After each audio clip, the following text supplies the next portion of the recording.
அன்னை தகவல் சேனலில் இன்றைக்கி என்ன பார்க்க போகிறோம் அப்படின்னா, அருள்மிகு பட்டினத்தார் திருக்கோயில் திருவொற்றியூர் சென்னையில் பணி அப்படின்னு சொல்லியிருக்காங்க. எம்ப்ளாய்மெண்ட் டைப் என்ன அப்படின்னா ரெகுலர் பேசிஸ். என்னென்ன போஸ்டிங் கால்ஃபர் பண்ணியிருக்காங்க அப்படின்னா, ஆஃபீஸ் அசிஸ்டன்ட்,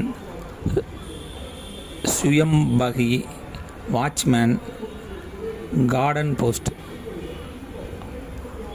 ஃபஸ்ட்டு அலுவலக உதவியாளர். இதுக்கு சேலரி 12,600லேருந்து 39,900 வரலும் கொடுப்போம் அப்படின்னு சொல்லியிருக்காங்க.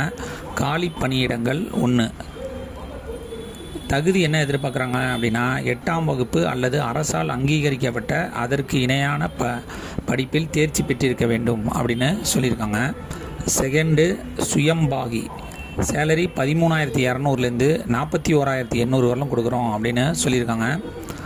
Number of posting 1. Educational qualification என்ன எதிர்பார்க்குறாங்க அப்படின்னா, தமிழில் படிக்கவும் எழுதவும் அறிந்திருக்க வேண்டும் மற்றும் திருக்கோயில் பழக்க வழக்கங்களுக்கு ஏற்ப நெய்வேத்தியம் மற்றும் பிரசாதம் தயாரிக்க தெரிந்திருக்க வேண்டும் மற்றும் பூஜை மற்றும் சடங்குகளை நடத்துவதற்கான வழக்கமான நடைமுறைகளை அறிந்திருக்க வேண்டும் அப்படின்னு சொல்லியிருக்காங்க. 3 காவலர் போஸ்டிங். தொகுப்பூதியம் அப்படின்னு சொல்லியிருக்காங்க. 10,000 சேலரி. ஒரு போஸ்டிங் கால்ஃபர் பண்ணியிருக்காங்க. தமிழில் படிக்கவும் எழுதவும் அறிந்திருக்க வேண்டும் அப்படின்னு சொல்லியிருக்காங்க. கடைசியாக 4 தோட்ட வேலை. 11,600லேருந்து 36,800 வரலும் கொடுக்குறோம் அப்படின்னு சொல்லியிருக்காங்க. ஒரு போஸ்டிங் கால்ஃபர் பண்ணியிருக்காங்க. தமிழில் படிக்கவும் எழுதவும் அறிந்திருக்க வேண்டும் அப்படின்னு சொல்லியிருக்காங்க. என்னென்ன தகுதிகள் அப்படிங்கிறது எப்படி அப்ளை பண்ணோம் அப்படின்னு சொல்லியிருக்காங்கன்னா, திருக்கோயில் மூலம் வெளியிடப்பட்டுள்ள மாதிரி விண்ணப்ப படிவத்தின்படி மட்டுமே உரிய சான்றிதழ் நகல்களுடன் விண்ணப்பிக்க வேண்டும். உதவி ஆணையர், செயல் அலுவலர், அருள்மிகு பட்டினத்தார் திருக்கோயில் அலுவலக இருப்பு, அருள்மிகு தியாகராஜ சுவாமி திருக்கோயில் திருவொற்றியூர் சென்னை 19 என்ற முகவரிக்கு விண்ணப்பிக்க வேண்டும் அப்படின்னு சொல்லியிருக்காங்க.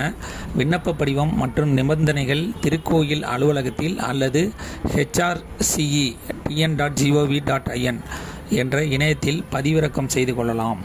பணியிட விவரங்களுக்கான கல்வி தகுதி, வயது வரம்பு, நிபந்தனைகள் மற்றும் இதர விவரங்களை அலுவலக வேலை நேரங்களில் நேரில் கேட்டு விண்ணப்பங்களை பெற்றுக்கொள்ளலாம் அப்படின்னு சொல்லியிருக்காங்க.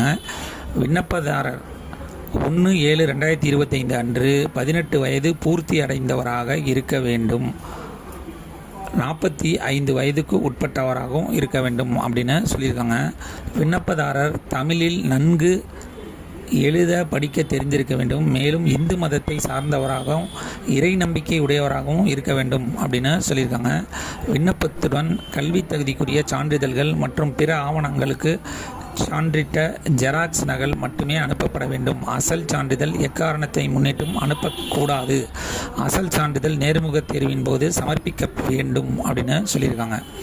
விண்ணப்பிக்கும் அனைத்து விண்ணப்பதாரர்களுக்கும் உடல் தகுதி சான்று பெற்று அதன் நகலுடன் விண்ணப்பிக்க வேண்டும் அப்படின்னு சொல்லியிருக்காங்க.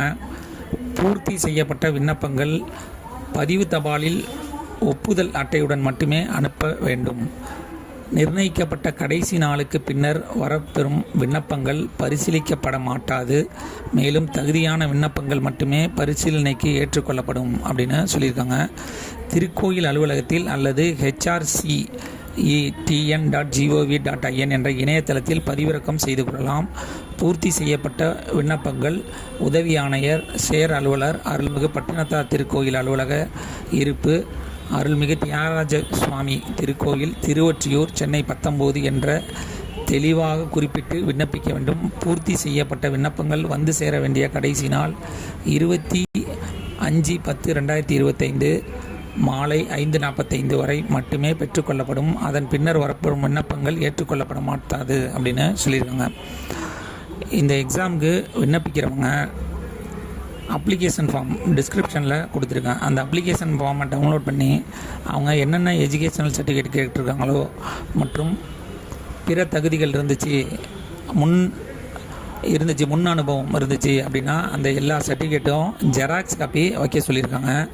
இது மாதிரி விண்ணப்பிக்கிறவங்களுக்கு ஃபஸ்ட்டு ஷார்ட் லிஸ்ட் ரெடி பண்ணுவோம் அப்படின்னு சொல்லியிருக்காங்க.